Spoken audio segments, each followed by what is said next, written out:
aux personnes qui sont dans le besoin, Madame la Présidente. Question principale. Je reconnais maintenant le député de Hochelaga-Maisonneuve. Merci, Madame la Présidente. En mars dernier, 13 groupes en employabilité à Montréal ont reçu le coup de grâce. Interruption complète de l'entente avec Service Québec. Comme ça représente plus de 50 de leur budget, ça signifie rien que moins que la fermeture, tout ça pour le mois de juin, dans quelques semaines à peine. Tout ça pourquoi? Pour économiser entre 10 et 16 millions de dollars. Ça, Madame la Présidente, ça ne représente même pas la moitié de l'étude inutile sur le troisième lien que le gouvernement vient de commander. On nous dit que les coupures sont justifiées parce que la clientèle visée ne serait pas prioritaire. Pourtant, les organismes touchés aident des jeunes en situation d'itinérance comme Boulot Vert, des femmes sans emploi de 18 à 60 ans comme Fringues et compagnie ou encore des personnes de plus de 30 ans comme Carrefour Relance. Selon Statistique Canada, le taux de chômage des personnes de plus de 30 ans ayant des interruptions de carrière est 2 fois plus élevé sans accompagnement spécialisé. Mais dans Hochelaga-Maisonneuve, Boulot Vert il a été fondé avant ma naissance. Carrefour Relance a plus de 50 ans d'expérience. J'aimerais comprendre pourquoi la ministre jette cette expérience-là aux poubelles de manière aussi brutale. Réponse de la ministre de l'Emploi. Merci, Madame la Présidente. J'ai eu la chance d'expliquer ça il y a quelques jours ici dans cette Chambre, ces décisions-là, ces décisions qui sont difficiles, je le répète. Vous savez, on fait face à des coupures unilatérales du gouvernement libéral, des coupures qui nous enlèvent 145 millions de dollars par année pour les services d'emploi.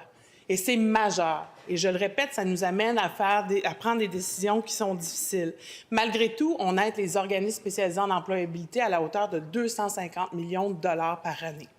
Et vous savez, je l'ai dit, ma responsabilité à moi, à titre de ministre de l'Emploi, c'est de m'assurer que malgré le contexte économique difficile et ces coupures-là, ces coupures fédérales-là, je puisse m'assurer que la bonne personne reçoive le bon service au bon moment. Et c'est ce que je me suis assurée à travers les décisions qu'on a eu à prendre. Et dans le cas qui nous concerne, par exemple, Boulot Vert, je me suis assurée que les 37 places qui sont attribuées à cet organisme-là soient redistribuées dans d'autres organismes qui sont soit situés à proximité ou dans le même secteur, Madame la Présidente. Je m'assure que dans les décisions difficiles qu'on a à prendre, personne ne soit laissé derrière. Première complémentaire.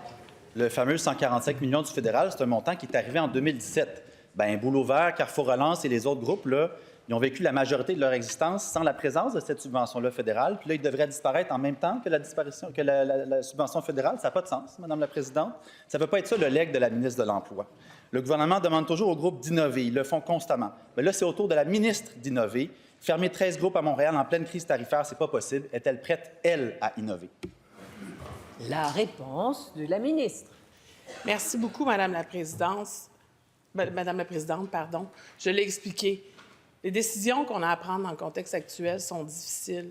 Et ce 145 millions de dollars-là qu'on a en moins maintenant ramène le financement du fédéral au service d'emploi à celui de 1997, ça n'a pas de bon sens.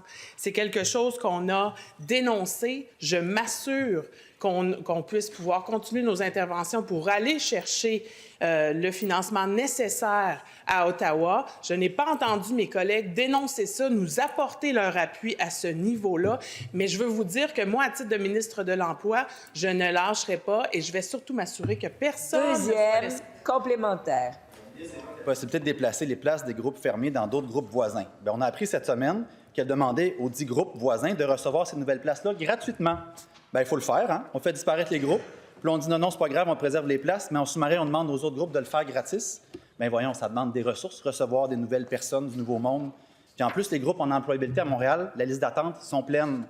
La ministre peut-elle s'engager à maintenir intactes les enveloppes pour au moins 2 ans, le temps qu'on puisse s'asseoir ensemble, innover et trouver des solutions? La réponse de la ministre. Merci, Madame la Présidente. Vous savez, depuis l'an passé qu'on n'a pas de son de cloche sur la reconduction de ces bonifications-là. Et on savait que ça allait s'en venir. Et on savait que ça nous amènerait à prendre des décisions difficiles et que ce serait dur aussi pour les organismes spécialisés en employabilité. J'ai mis à leur disposition un fonds de 5 millions pour pouvoir les aider à mutualiser certains services, à faire des économies, à être plus efficaces, à être plus productifs aussi. On se donne ce devoir-là, mais on veut aussi pouvoir soutenir les organismes spécialisés en employabilité à le faire. Et je n'ai eu qu'une seule demande dans ce fonds-là. Les sommes sont toujours disponibles. Je suis ouverte à toutes les bonnes idées qui vont pouvoir nous aider à conserver les services. Merci.